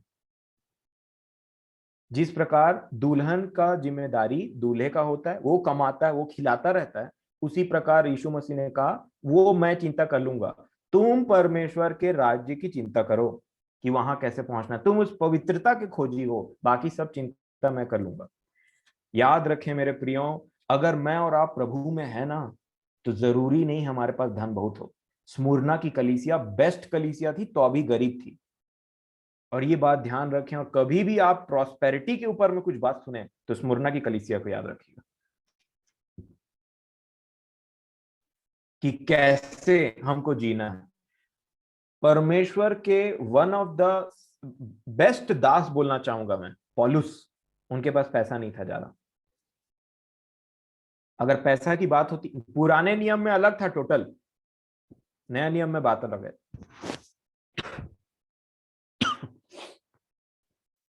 पुराने नियम में ऐसा होता था, जो परमेश्वर के दास हैं, अच्छे जिनके साथ मिला है, उनको कोई बीमारी नहीं होती थी, उनके पास पैसे की कमी नहीं होती थी। परंतु नए नियम में अच्छे दासों को बीमारी होती है और अच्छे दासों के पास पैसों की कमी होती है। जी हाँ, बिल्कुल आप ये बात ध्यान रखिएगा, आपको कोई बहकाने ना पाए किसी भी बातों में। और इसमें आज मैं आपके साथ में एक सीक्रेट शेयर करना चाहता हूं, जिसको पौलुस अपनी सीक्रेट को शेयर करते हैं। और अगर आप फिलिपियों की पत्री उसका 4 अध्याय निकालेंगे, बस 10 मिनट के अंदर में हो जाएगा ये बात। और 11 वचन से पढ़ेंगे। देखिए, कुछ चीज पौलुस ने सीखा है, लिखा है आई हैव लर्नड, मैंने सीखा है, वो बोलते हैं, और ये चीज सीखना जरूरी है। और इसी के साथ में वो हमारे साथ सीक्रेट शेयर करते हैं। आपने वचन बहुत सुना होगा, जो मुझे सामर्थ देता है उसमें मैं सब कुछ कर सकता हूं। पर किसके लिए कहा गया भाई? किसके लिए कहा गया? ठीक है, हर चीजों में जो हमें सामर्थ देता है उसमें हम सब कुछ कर सकते हैं, पर कभी किसी ने आपके साथ ये चीज शेयर किया कि ये चीज कहा किसके लिए गया था और किस संदर्भ में कहा गया? पौलुस बोलते हैं, देखें यहां पे 11 वचन में क्या लिखा है, 4:11 फिलिपियों। वो कहते हैं, यह नहीं कि मैं अपनी घटी के कारण यह कहता हूं, क्योंकि मैंने यह सीखा है। मैंने यह सीखा है, हमें भी सीखने की जरूरत है, आज तो और ज्यादा है। मैंने यह सीखा है कि जिस दशा में मैं हूं, जिस दशा में हूं उसी में संतोष करूं। संतोष करना सीखना है हमको, हर बातों में संतोष करना है। चाहे आपके पास में कोई पड़ोसी, कोई कलीग, कोई भी आकर के अपने फ्यूचर प्लान को बताते रहेंगे, आपको ये बोलना है मेरा फ्यूचर प्रभु में सुरक्षित है, जितने चीज मुझे चाहिए उसने मुझसे बहुत ज्यादा दिया है। देना लेने से भला है, उसने मुझे दिया है और मुझे इससे ज्यादा कुछ नहीं चाहिए। और जो भी जरूरत पड़ेगी वो मेरा परमेश्वर है, मेरा बाप जिंदा है ना, मेरा बाप जिंदा है और वो जानता है कि कब इसको क्या देना। वो दे तो अच्छा, वो ना दे तो अच्छा, क्योंकि जब वो नहीं देगा तो मेरी बेहतरी के लिए नहीं देगा, और जब वो मुझे देगा तो मुझे सिखाएगा कि दिए हुए चीज के साथ में क्या करना है। और इसलिए वो चीज जो जितना है उसमें मैं संतोष करना। मेरे प्रियो, हमें ये चीज सीखना है। पौलुस बोलते हैं मैंने ये चीज सीखा है, पहले नहीं था, सीखा है, वो बोलते हैं, और हमें भी ये चीज सीखना है। अब देखिए 12 वचन में इंग्लिश में क्या लिखा है, आप कहीं अपनी इंग्लिश बाइबल में देख पा रहे हैं कि लिखा है I have learn the secret. Secret शब्द है क्या 12 वचन में आपकी बाइबल में कहीं पे? सीक्रेट करके फिलिपियों 4:12, मैंने बहुत सारे वर्जन में देखा है उसमें है सीक्रेट, तो मैं समझता हूं आपकी बाइबल में भी लिखा होगा, सीक्रेट लिखा है ना। I have learn the secret of facing plenty. इसको मैं हिंदी में पढ़ देता हूं। 12 वचन में ऐसे लिखा, मैं दीन होना जानता हूं, मतलब मैं गरीबी में भी ना वैसे ही रहता हूं जैसा मैं अमीरी में रहता हूं। यहां पे वो बोलते हैं मैं दीन भी होना जानता हूं और बढ़ना भी जानता हूं। इंग्लिश में इसको अच्छे से लिखा है, I know how to brought low and I know how to abound in any, कोई भी, एंड एवरी, कोई भी और हर प्रकार, है ना, हर प्रकार के सरकमस्टेंस में, हर प्रकार की परिस्थिति में, चाहे मेरे पास बहुत धन हो चाहे मैं एकदम से गरीब हूं, दोनों ही परिस्थिति में मैंने ये सीक्रेट को सीखा है कि कैसे जब ज्यादा रहता है तो मैं रहूं, और कैसे लिखा है फेसिंग प्लेंटी एंड हंगर, जब बहुतायत रहता है तो भी मैं रहना जानता हूं, और जब मैं भूखा रहता हूं ना तो भी मैं रहना जानता हूं। ये है सीक्रेट। और यहां पे इसीलिए वो बोलते हैं facing plenty and hunger, abundance and need. Hindi में मैं फिर से आपके सामने पढ़ता हूं, मैं दीन भी होना जानता हूं और बढ़ना भी जानता हूं, हर एक बात और सब दशाओं में मैंने तृप्त होना, भूखा रहना और बढ़ना घटना सीखा है। सीखा है, ये एक सीक्रेट है जो शेयर करते हैं वो। और जब तक ये चीज हम नहीं सीखते तब तक पैसों का प्रेम बना रहेगा, आप यकीन मानिए। ये सीक्रेट आज मुझे और आपको सीखने की जरूरत है। चकाचौंध देख लिया थोड़ा और पैसे नहीं है, लोग बोलते हैं ना कि जितना, क्या बोलते हैं उसको, जितना पैर है उतना ही चादर, ऐसा चादर, करके कुछ है। जितनी बड़ी चादर उतना पैर फैलाना। हाँ, जितनी बड़ी चादर उतना बड़ा पैर फैलाओ। तो पौलुस क्या बोलना चाह रहे हैं, मैंने रुमाल के अंदर में भी सोना सीखा है और बड़ी बड़ी रजाइयों में भी मैंने सोना सीखा है। इसका मतलब मैंने प्लेंटी को भी फेस किया है और मैंने भूख को भी फेस किया है। दोनों ही दशा में मैं जानता हूं कि मुझे अपने स्टेट ऑफ माइंड को बढ़ने नहीं देना है। वहां पे अयूब और भजन संहिता में दाऊद दोनों बोलते हैं चाहे धन बढ़ भी जाए तो भी उसमें मन नहीं लगाने का। और इसी चीज को मुझे और आपको सीखना है मेरे प्रियो, ये एक सीक्रेट है। और इसके बाद जाकर के वो क्या बोलते हैं पता है, 4:13, जो मुझे सामर्थ्य देता है उसमें मैं सब कुछ कर सकता हूं। ये है इस वचन का एग्जैक्ट मीनिंग। इसमें कोई दो राय वाली बात नहीं कि प्रभु जो यीशु मसीह हमें सामर्थ्य देते हैं उसमें हम सब कुछ कर सकते हैं, परंतु एग्जैक्टली ये वचन इसके बारे में कहा गया था। और इस तरीके से हमारा आज का विषय खत्म होता है।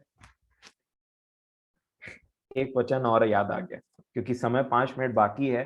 तो ये फिलिपियों की पत्री आपने खोल के रखा है ना, ये वचन मैं मिस नहीं कर सकता।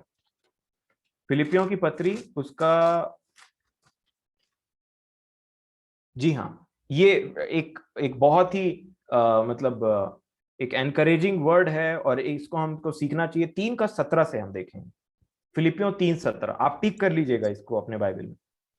17 से हे 19। भाइयों हे भाइयों, तुम सब मिलकर मेरी सी चाल चलो और उन्हें पहचान रखो जो इस रीति पर चलते हैं जिसका उदाहरण तुम हम में पाते हो, क्योंकि बहुत से ऐसी चाल चलते हैं जिनकी चर्चा मैंने तुमसे बार बार की है और अब भी रो रो कर कहता हूँ कि वे अपनी चाल चलन से मसीह के क्रूस के बैरी हैं।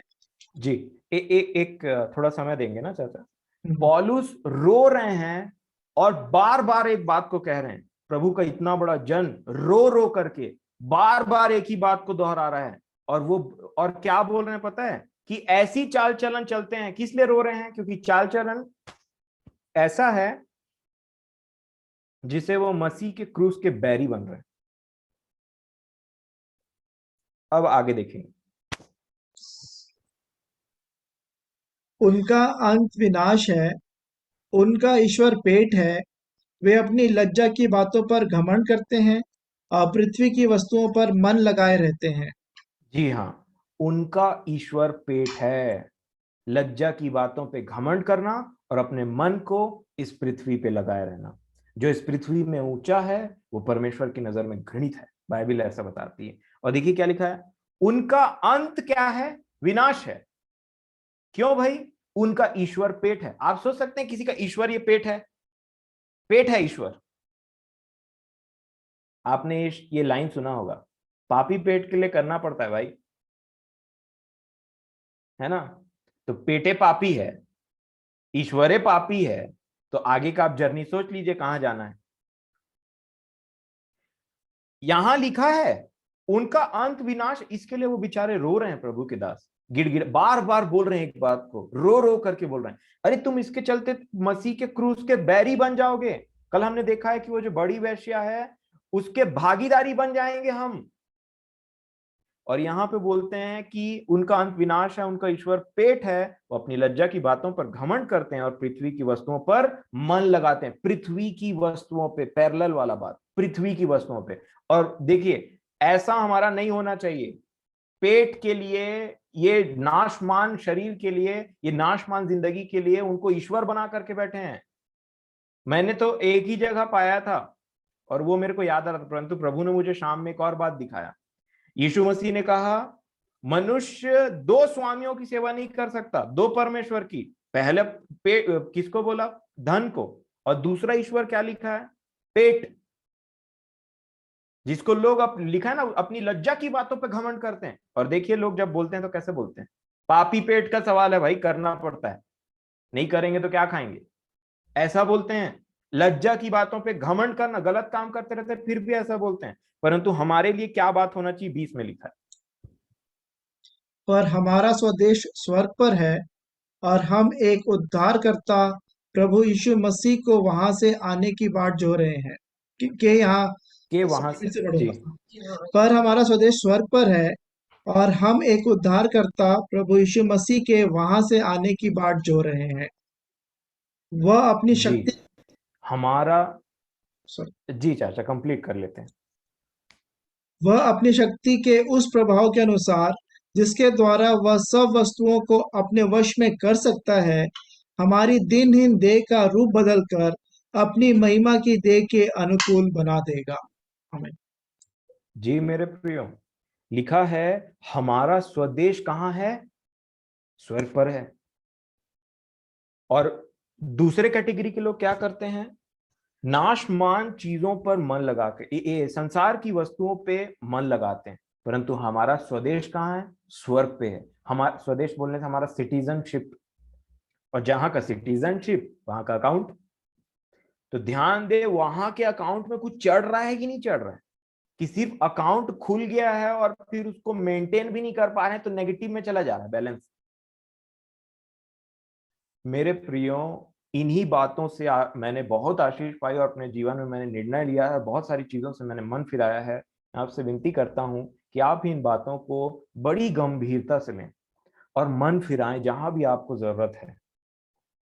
कौन सी चीजें हैं जो अरोड़ा बन करके बैठी हैं, अड़ंगा बन करके बैठी हैं आपके और प्रभु के उस प्रेम के बीच? कौन सी वो बातें हैं? क्या वो हट है? क्या वो हाफ हार्टेड लव है? और क्या तो एक और रीजन हमने देखा था कि होशे अनस्टेबल नबी की अनस्टेबल लव, अस्थिर प्रेम, क्या वो है? सब बातों से मन फिरा करके अपने परमेश्वर पिता के पास लौट जाने का समय आ गया है। और मैं समझता हूँ ये आकाश में जो हवा है ना, उसमें जो आत्मा है उससे बचे रहना है।